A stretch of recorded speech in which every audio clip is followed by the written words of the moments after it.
Paletas. El color del instante.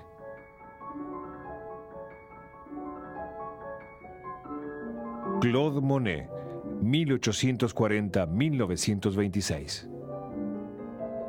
Una extensión de agua, plantas acuáticas. Sobre las orillas, manojos de juncos e iris. En el plano posterior, un sauce llorón, otros árboles. Una pasarela en arco de círculo pintada de verde.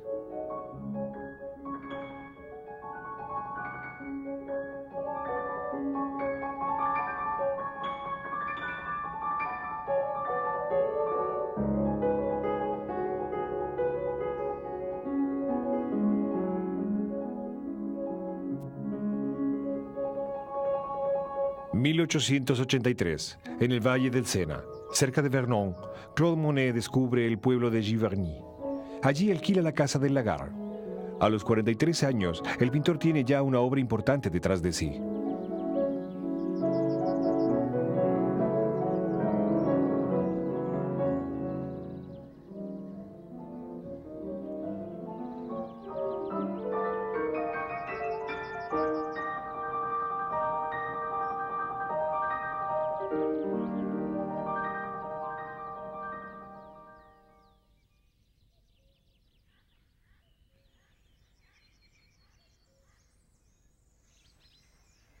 En 1889, Monet expone con el escultor Auguste Rodin.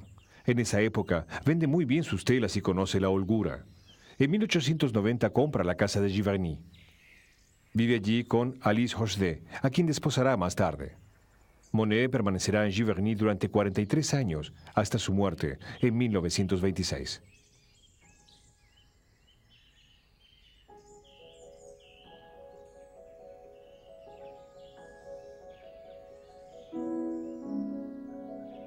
En su jardín, el pintor construye invernaderos y talleres. Inventa conjuntos florales originales que le sirven después de motivos pictóricos.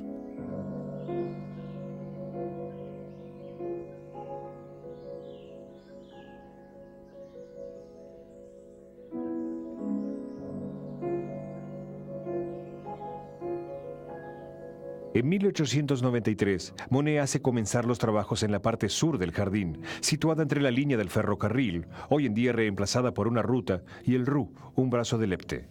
Cava allí un pequeño estanque regulado por esclusas y construye una pasarela de madera, verosilmente inspirada por las estampas japonesas.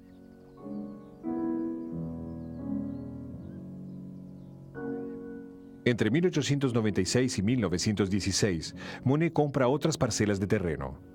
Habiendo obtenido autorización para desviar el curso del Ru, agranda el estanque. El Ru cruza ahora la propiedad, contorneando el jardín de agua en el que los senderos favorecen la variedad de los puntos de vista. Sauces, alisos, rododendros, rosales, bambúes componen en la primavera ricas gamas de verdes. En el estanque son cultivados el nenúfar blanco o ninfea alba, el nenúfar amarillo y diversos híbridos multicolores, lanzados entonces por los horticultores. Son plantas acuáticas vivaces, enraizadas en el fondo y con grandes hojas flotantes.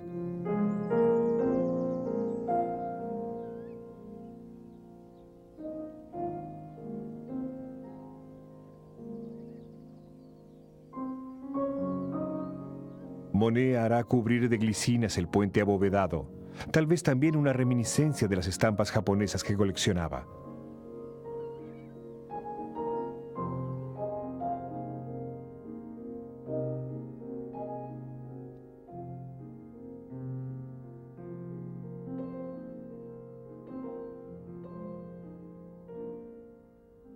Las estampas que llegan a Europa hacia 1860 fascinan a los impresionistas por sus novedades formales. Buen número de esas estampas son publicadas bajo forma de series. El pintor Hokusai, muerto en 1849, y del cual Monet poseía varias obras, consagra al monte Fuji una centena de imágenes, según una multitud de puntos de vista. A fines del siglo XVIII, en Roma, un francés, Henri-Pierre de Valenciennes, pinta varias veces el mismo paisaje. Solo varían la iluminación o las condiciones atmosféricas. Desde 1840, uno de los primeros fotógrafos, William Fox Talbot, elige como motivo un almiar de paja, a fin de mostrar las variaciones de la luz solar. En el mismo cuadro de la estación Saint-Lazare, 18 años antes de la invención del cine, Monet muestra en 2 imágenes la llegada de un tren a la estación. En la serie de los barcos, pintada en 1887, el sujeto está descentrado, o bien no está mostrado más que en parte. El espectador reconstituye el conjunto. Monet comienza a pintar almiares a fines del verano de 1890. Partiendo de esta forma geométrica constante, juega con la evolución temporal de las texturas, tierra, hierba, paja, nieve y sobre todo, con el desplazamiento del cuadro.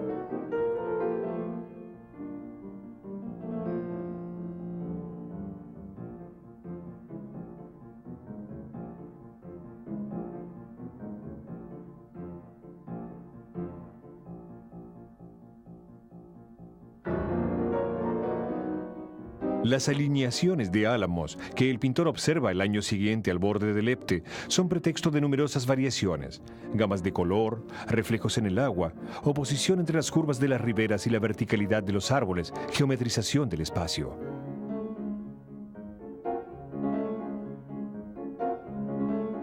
En la serie de los brazos del Sena, cerca de Giverny, Monet elige un cuadro constante y muestra la evolución de los colores y los contornos, ligada a las diferentes iluminaciones del día o de la estación. Hará lo mismo en Londres o en Venecia en los primeros años del siglo.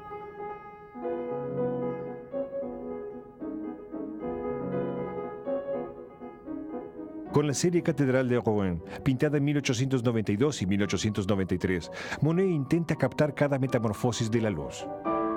Instalado sucesivamente en 3 ventanas de casas que están frente al monumento, el pintor trabaja en varias telas a la vez, pasa de una a la otra, vuelve allí día tras día y trabaja todavía largo tiempo una vez vuelto a su atelier.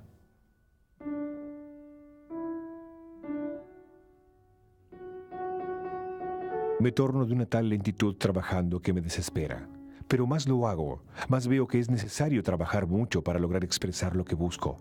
La instantaneidad, sobre todo, la misma luz expandida por todas partes. Y lo que más me disgusta son las cosas fáciles, venidas de golpe. A partir de 1890, Monet tomó la costumbre de emplear la palabra serie. Es bajo este título que expone, de ahora en adelante, la mayor parte de su producción. El tema del puente japonés es abordado por primera vez en 1895, 2 años después de la construcción de la pasarela.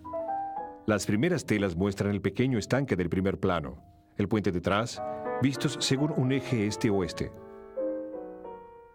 En 1899, nueva serie de cuadros. Esta vez el puente es visto desde la salida del estanque.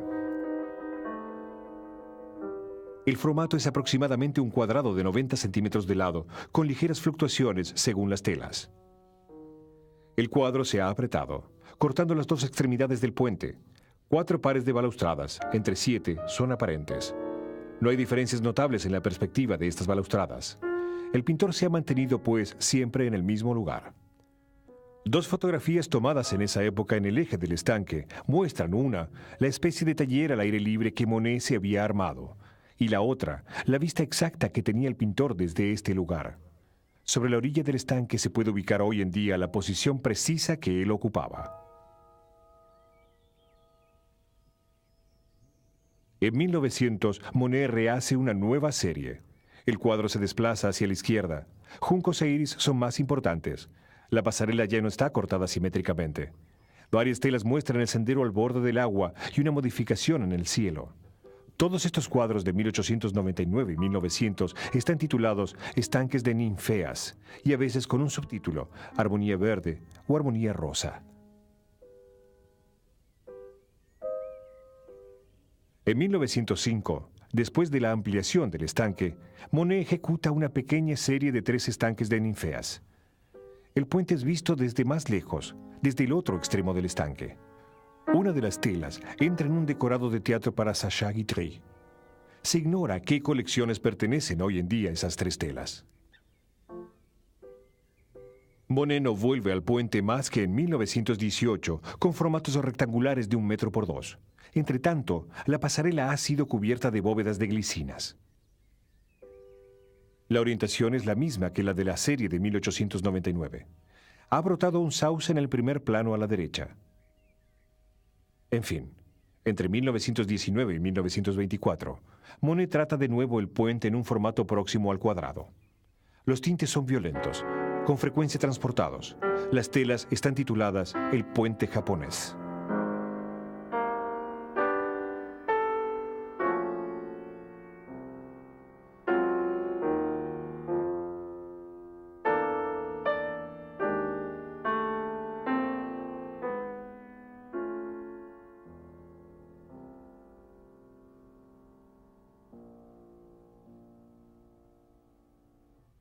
De los 47 estanques de ninfeas o puentes japoneses censados para el catálogo de Daniel Wildenstein, 24 están actualmente en museos públicos, 31 en colecciones privadas y 2 han desaparecido totalmente, tal como esta tela fotografiada en septiembre de 1900 en el taller de Monet.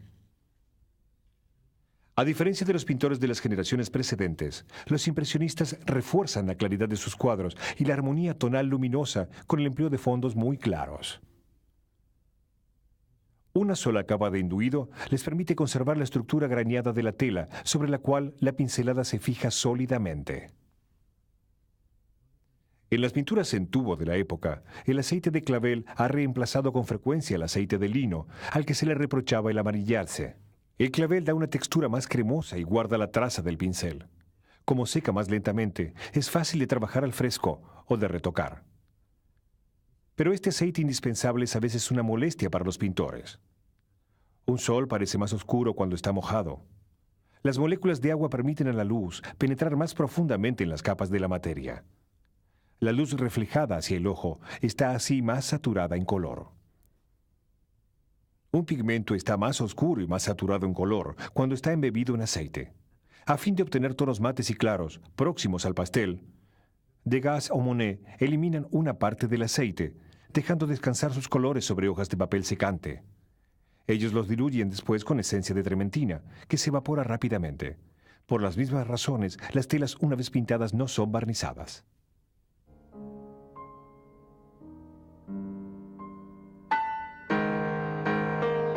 En cuanto a los colores que empleo, ¿es tan interesante?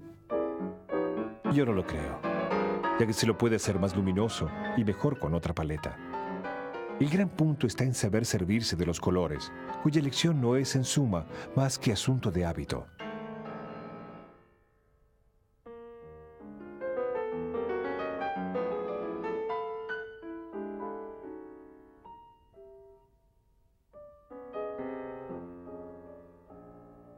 Resumiendo, uso blanco de plata, amarillo de cadmio, vermellón, garanza oscura, azul cobalto, verde esmeralda, y eso es todo.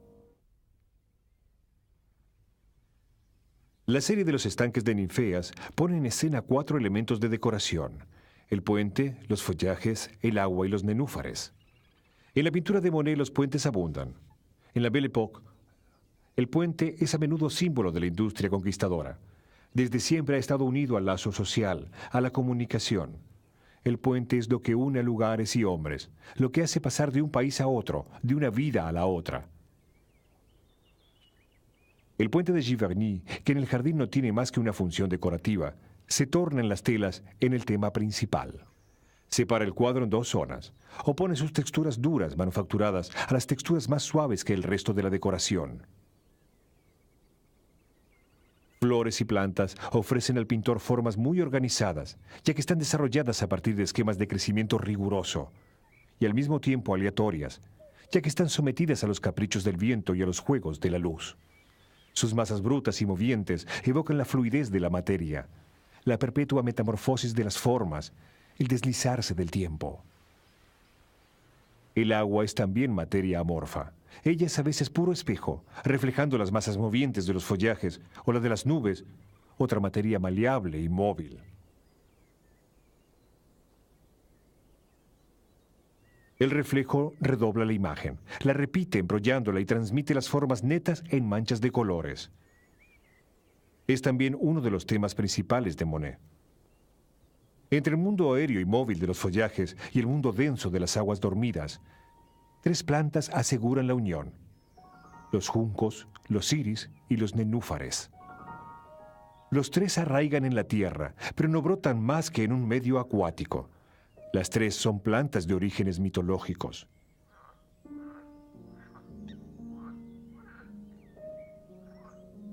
El nenúfar recibe su nombre del antiguo egipcio, Nanufar, las bellas.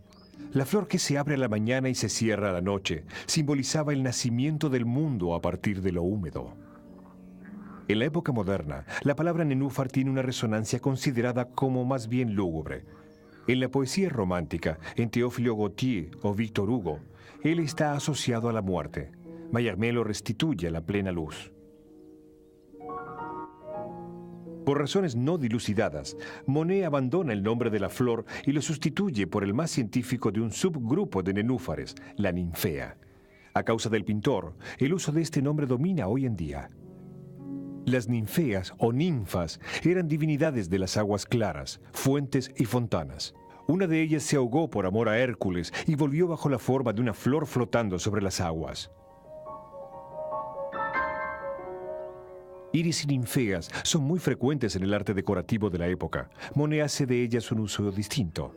Según que ella esté seca o mojada, la hoja de ninfea, reflejando el cielo, es sucesivamente verde, azul, gris, plata. Es de todos los elementos de la decoración aquel cuyos colores y texturas conoce más metamorfosis.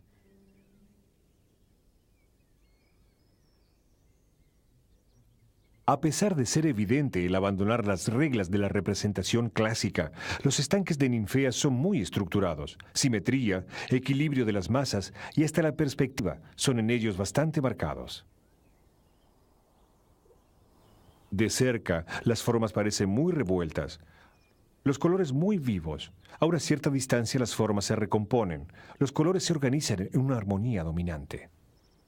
Una fotografía moderna del mismo sitio, ligeramente embrollada, da una imagen muy próxima.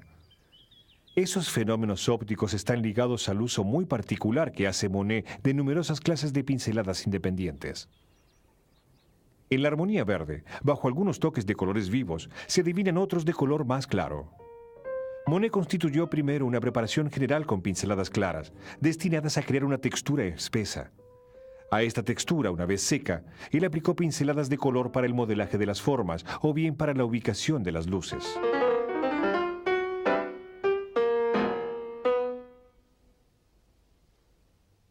Las ramas inclinadas del sauce, largas pinceladas verticales verdes, amarillas o azules, entre las que se ven los toques claros de la textura inicial, espesos y estriados. Los follajes de los otros árboles son hechos con pinceladas más aplastadas, breñosas. Entre estas dos zonas, los matices de azul sirven para sugerir la profundidad oscura de las frondas. La parte acuática opone los toques horizontales de las ninfeas y los verticales de los reflejos del agua libre.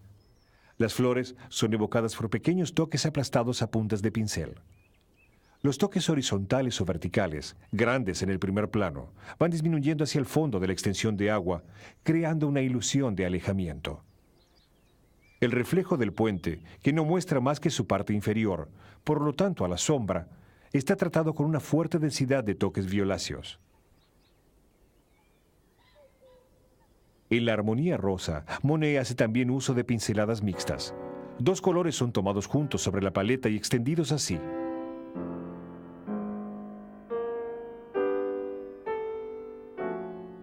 La mezcla de dos pigmentos atenúa su claridad.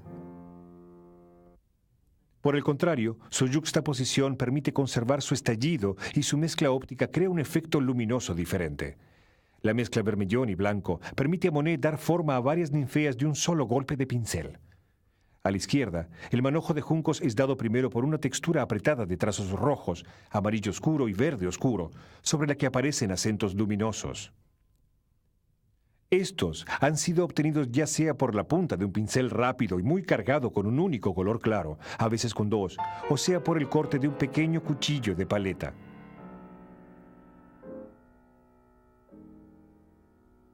En la parte central y en la placa de ninfeas del primer plano, el pintor deja aparecer la preparación beige claro de la tela, que aumenta la claridad de esas zonas y refuerza los contrastes. Sobre este fondo, él coloca un gran número de toques en seco. Arrastra su pincel sobre la tela y deja agotarse a un pigmento bastante seco. El frotamiento del pincel forma, al contacto de los hilos de la trama, estrías verticales en punteado. En fin, el espesor de la pasta en ciertas zonas crea relieves que, interceptando las luces laterales y cortando sombras delgadas, agrega efectos luminosos a los que pertenecen propiamente a la imagen.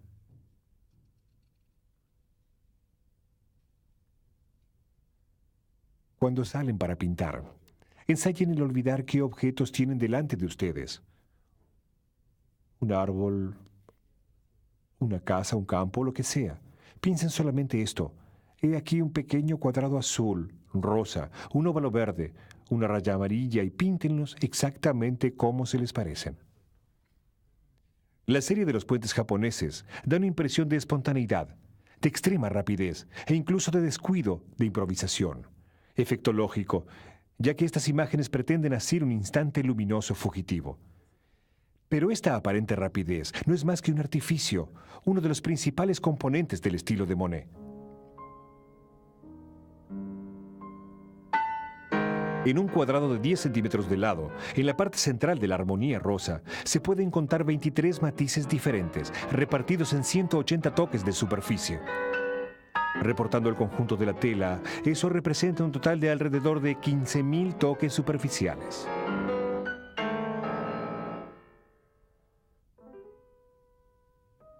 La preparación de las texturas, la elección y la gran variedad de los tintes, su armonización progresiva, la necesidad de dejar secar largo tiempo las capas para evitar la mezcla de los pigmentos frescos, todo prueba que Monet no ha podido pintar sus telas sino lentamente, por etapas y según estrategias muy pensadas. Como lo había hecho 6 años antes con la Catedral de Rouen, el pintor, en efecto, ha elaborado juntas las 12 telas de la serie de 1899.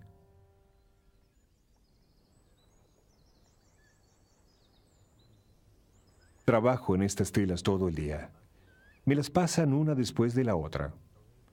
En el aire encuentro un color que he descubierto ayer y esbozado sobre una de las telas. Inmediatamente me es dado el cuadro y trato de fijarlo definitivamente lo más rápidamente posible. Pero en general desaparece casi enseguida para dejar lugar a otro color ya registrado algunos días antes sobre otra tela que enseguida me ponen delante. Y así se continúa durante todo el día. Los cuadros fueron después trabajados en el atelier que Monet se había hecho armar al oeste de su casa. En la serie rectangular de 1919, la pincelada es más larga, las formas más borrosas, el fondo claro está muy presente en los bordes. La composición es tratada en una armonía de verdes y amarillos donde los toques rojos producen un vivo contraste. En la última serie de puentes, Monet vuelve al formato cercano al cuadrado. Pero esta vez, la disolución de las formas es completa. Las pinceladas son mucho más largas, danzantes, aparentemente desordenadas.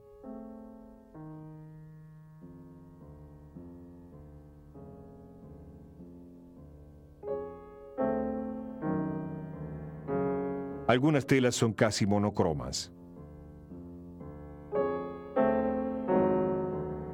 Esta metamorfosis fue atribuida a la catarata que afecta a Monet a partir de 1908. En 1910, la visión del pintor está muy degradada. Él se esfuerza por leer las etiquetas de los tubos y ubica sus colores sobre su paleta según sus costumbres. Pero percibe mal los contornos. Los azules han desaparecido, filtrados por la opacidad marrón-amarillo del cristalino. En octubre de 1922, es operado del ojo derecho. Él no juzga el resultado muy satisfactorio. El uso de anteojos le permite progresar. Ve repentinamente los tonos que ya no percibía desde hacía tiempo, en particular los azules y los violetas. Por fin encontró un par de vidrios coloreados que le restituyeron una parte de los colores. En 1925 y 1926 se declara más satisfecho de su vista. En ese momento puede contemplar las producciones de los años precedentes y juzgarlas. Si destruye tal vez varias de sus telas, elige sin embargo conservar una veintena de puentes, igual que telas pertenecientes a otra serie, el Sauce Llorón, el Sendero de los Rosales, la casa vista desde el jardín.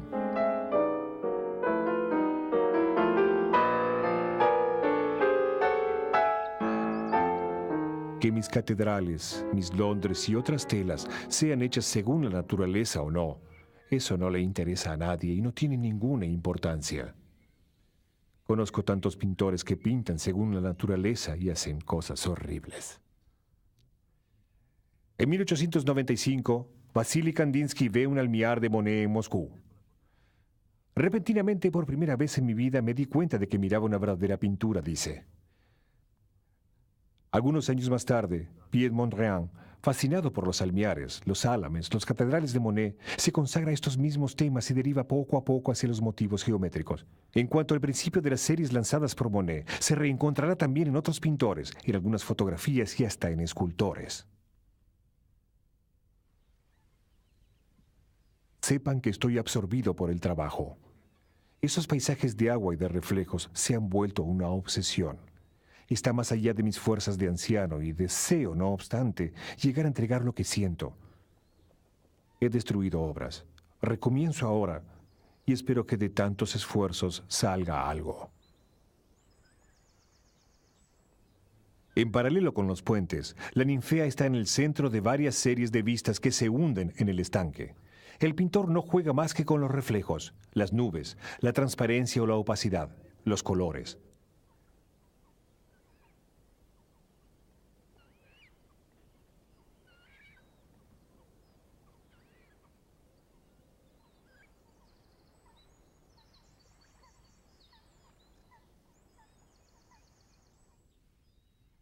La ninfea es, en fin, el tema de los grandes paneles que Monet pinta a partir de 1914 en un nuevo taller.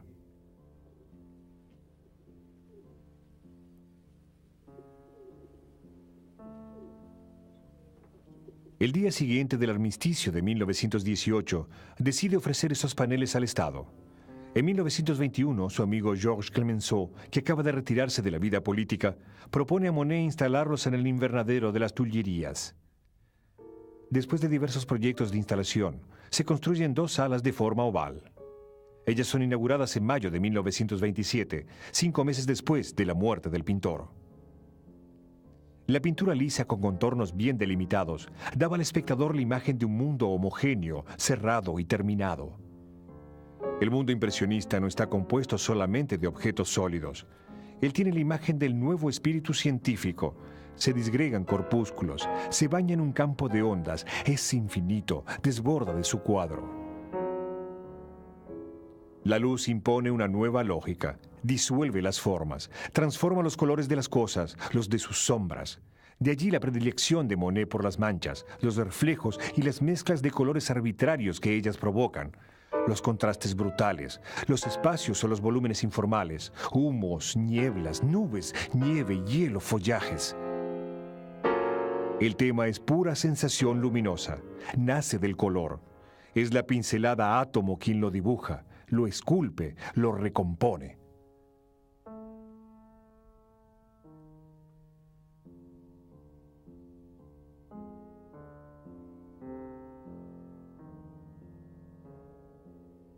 La pincelada clara de la urraca oponía las luces cálidas o frías de la nieve. El toque desbordante de las amapolas restituía el resplandor traslúcido de los pétalos arrugados, condensados de un tranquilo paseo de verano. La pincelada danzante de los reflejos de impresión del sol naciente mostraba el estallido acuático de la luz. La pincelada trenzada de los almiares esculpía el oro rojizo de las pajas apretadas.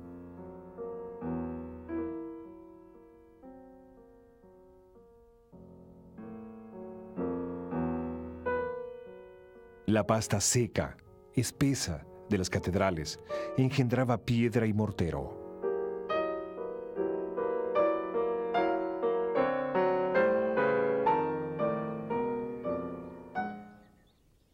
con los puentes japoneses, después con los grandes paneles del invernadero, la ninfea se vuelve la metamorfosis misma. Hoja y flor, tierra y agua, materia y reflejo, sombra y claridad, color frío y color cálido. La pintura no expone más que la danza del pincel, la vibración de la luz.